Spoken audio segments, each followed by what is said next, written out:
Okay, so it's 6:15 right now. The moon is actually still up, and so am I. Officially ass-cracking it. But we're gonna go be on the radio, promote the show, so let's see how it goes. Come and talk to me. It's 6:40 and we are now at the Starbucks coffee because it's a necessary evil. Say hey, Brandon. Yeah, that's how I feel too. Good morning to you, 11 after the hour of 7 o'clock on this beautiful Friday morning, 21st day of March. Today sunny for the first full day of springtime, the 60s. Tonight, cloudy skies low in the 40s, cloudy on Saturday with temperatures again in the 60s. And of course, I promised you some music this morning, some singing. No, I'm not going to sing quite yet, and I'm not going to play an instrument since tambourine's been retired a long time ago. So we do have two talented singers with us and performers from the Golden Oldies musical, the Wohlfahrt Haus Dinner Theatre. First, we'll talk with Kristen. Good morning. Good morning. I always have to ask, is that your real name? That's my real name. I usually go by just Jeter. Okay, just Jeter. Yeah. All right, so just will be your first name.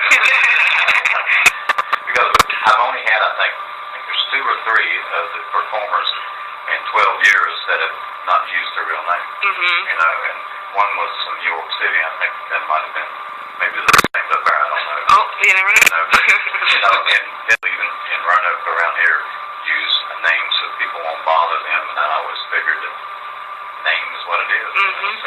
And that's what my parents gave to me. I should not worry about changing. Exactly. So, Kristen, where are you originally from? I'm originally from Smyrna, Georgia. Been there, beautiful place. So, where'd you get college? I went to the American Musical and Dramatic Academy in New York City. Okay. Was that an automatic for you, or did something kind of pull you to that? Well, I knew that I didn't want to go to school in Georgia. Yeah, no problem. My mom always knew that I'd go the farthest away, so I shopped around for a couple schools, one in Chicago, one in Miami, and Philadelphia, and did in New York. And then I based out of there now.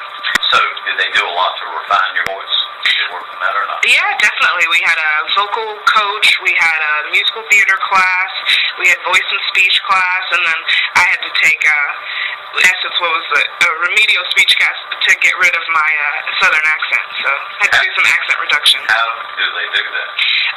They just point out the specific things that Southerners do that other people don't to be in the general American standard dialect. Like my S's were kind of strange, a little too whistly, so I had to learn how to do a downward S. Stuff like that. Probably R's. Yeah, definitely the R coloring was way different. Well, that's interesting. I'm far too old now to worry about changing my talk, and it's just like I was telling you earlier, something that I've never thought about doing anything to. Now, did you go straight from college to being on the stage? I did. I went. My first job was in New York at the Looking Glass Theater. It was an original play, and then I've kind of been in and out of the city since then. So, have you done any theater nearby, here, anywhere? Just the Wohlfahrt House. This is my first time here in Virginia. So always I find different ways that people find out about our theater here. So what was your connection? How did you find out? Another performer who had worked with the company a lot had suggested another friend of mine, and she suggested me. So I got the job through a friend of a friend. Had you ever been to Woodville before? No, I have not. I've never been to any part of the southern West Virginia. I've always gone just up the East Coast, going back and forth between New York and Atlanta. 95. So I'm curious. In fact, now we're talking with Kristen Jeter. What did they tell you about Woodville when they offered you the job? Did they tell you anything about it? Did you ask anything? No. Didn't care? No, I go where the work is. So, were you disappointed, surprised, or what? No, I like this town. It's really peaceful. It's like I said, I was living in New York City, so the hustle and bustle was definitely getting to me. So just to be able to hear birds in the morning or to have people smile at you, say hello was a big change, and I like it. And you don't have to take 20 minutes to get a couple blocks or something. Right? Exactly. So do you drive in the city? No, absolutely not. Absolutely not. No, the cab drivers are crazy, and the people that ride cycles are even crazier. So I don't think I would drive there. So what's a cab ride cost in New York City? Oh goodness, it starts off now at $2.50 just to get in the cab, and then getting from the place where I was working waiting tables to my house would cost me about $30. So I'd only have to do that as well. Right. One way? One way. Goodness sakes. I can remember when cabs here are 30 cents, but they're a little higher than that. Oh, yeah. They are. Now, of course, I know a lot of the previous cabs have walked around town. They seem to like to hoof in it and just have a nice leisurely stroll. It's nice. I do that as well. Sometimes I'll run up the hill and then go down Spring and see some of the houses. We've also rode around to see lots of the architecture and stuff, because some of these houses have been here for a long time. It's really cool to see. Like some of the rest of us. But some things have changed. This used to be a baseball field over here when I was younger, in a football field where I played football. Now it's a park, and it's a very nice park, and laid back. You don't have they have activities sometimes on the weekend, but not enough to interfere with walking or whatever you want to do. So, had you done this show before? No, this is a review. This is actually my first time doing a review, just music and everything. It's really fun. People around here seem to like it. I mean, it does very well. So how have the crowds been thus far? Pretty good, growing. We had kind of small audiences the first couple shows, and now it's really full. Yesterday we had a full house. Lots of people from bus tours and different church groups and stuff. Temperature warms up, they come in droves. So. Now, the song you're going to sing for us this morning is what? At Last. Is that a song you'd heard before? Yes, I love the Etta James version. She had a lot to do with me becoming a singer. Most people your age don't even know who Etta James is. I kind of have an old soul.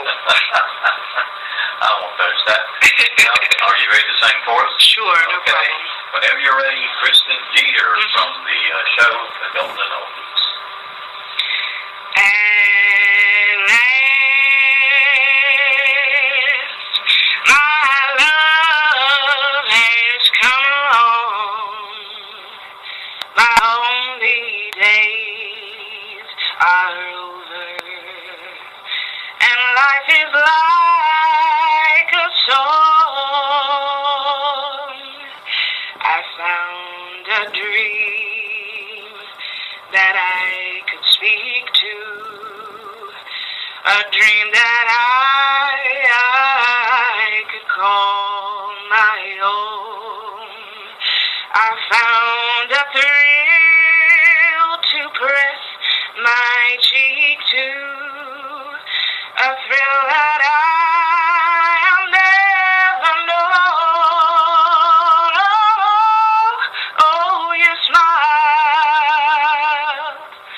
Oh, and then the spell was cast, and here we are in heaven. For you are mine at last. All right, Thank you. Good job. I'm sure there's folks out there clapping laying in bed right now. But I was thinking that probably last time I heard that song on TV other than a performance was in the heat of the night. They used to play some of Edda's music in different segments of the show. But that's a beautiful song. And so, do you sing any more of Edda's music? Or No, not in the show. is it outside on other parts or somewhere? Yeah, well, mostly in the house, in the shower. Okay. I often wonder, does everyone wake up singing at the cast house? No, we wake up mooing, even though it's about noon most days when we get up. And that's amazing to me when folks like yourself come in and sing early. So do you do some voice loosening up before you come here? Yeah, definitely. A lot of vocal drills and scales and stuff like that. So I just start talking to God as I come down the hill from my house and try to get, because one day I couldn't talk. And I had to whisper on the radio. Because at home, the little dog gets asleep, my wife's asleep, so I don't make a lot of noise.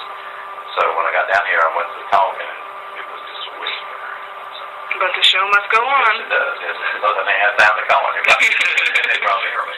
So we're talking Kristen Jeter. Before we talk with Brandon Godfrey, would you like to have a lot of folks come down and see the show and talk with you after the show and all? Yes, please. It seems to be a lot of fun. There's a lot of music spanning from the 20s all the way up to the 70s, so it's something for everybody. The dancing is unreal the first time. Oh, yeah.